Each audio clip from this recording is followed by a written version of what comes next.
করার জন্য হিন্দু মুসলমানের বিভেদ করার চেষ্টা করছে। আমরা কাকে বিশ্বাস করব?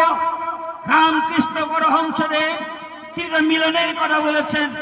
আমরা কাকে মেনে চলবো? ভারতবর্ষে দামাল ছেড়ে ঋষি পুরুষ সাধু পুরুষ স্বামী বিবেকানন্দ আমেরিকা শিকাগো সম্মেলনে বক্তব্য রাখতে গিয়ে তিনি তো ভ্রাতৃত্বের কথা বলেছিলেন, তিনি তো সাম্যের কথা বলেছিলেন, তিনি তো বিভেদের কথা বলেননি, তিনি তো বিদ্বেষের কথা বলেননি, হিন্দু মুসলমানের দাঙ্গার কথা বলেননি। তিনি তার বক্তব্যে মুগ্ধ হয়ে গিয়ে সেদেশে একজন ফিরে এসেনি, তার নাম miss Margaret Nobel, Lokmata Nivedita. তিনি বলেছিলেন, among celestial love thought and dream and thought and reality, your beauty has my next kingdom in my heart. Anjan mein anjani my heart, kosti mein heart.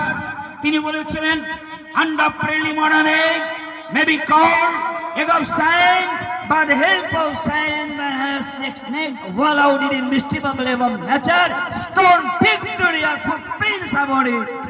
অতএব আজকে দায়িত্বের কথাই বলবো।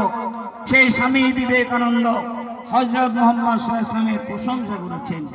তিনি বলছেন, সাম্যবাদের মহান নেতা হলেন হযরত মুহাম্মদ। হযরত মুহাম্মদ হলেন সমগ্র বিশ্বের সমস্ত মানুষের সম্মান দিয়েছেন। তিনি সর্বহারার মহান নেতা, তিনি সাম্যবাদের মহান নেতা, তিনি ইসলামিকের প্রদীপ দিশারি, তিনি মানবতার মূর্তি সূর্য। তার নাম হযরত মুহাম্মদ সাল্লাল্লাহু আলাইহি ওয়াসাল্লাম। বইটার নাম প্রাচ্য পাশ্চাত্য, লেখকের নাম স্বামী বিবেকানন্দ।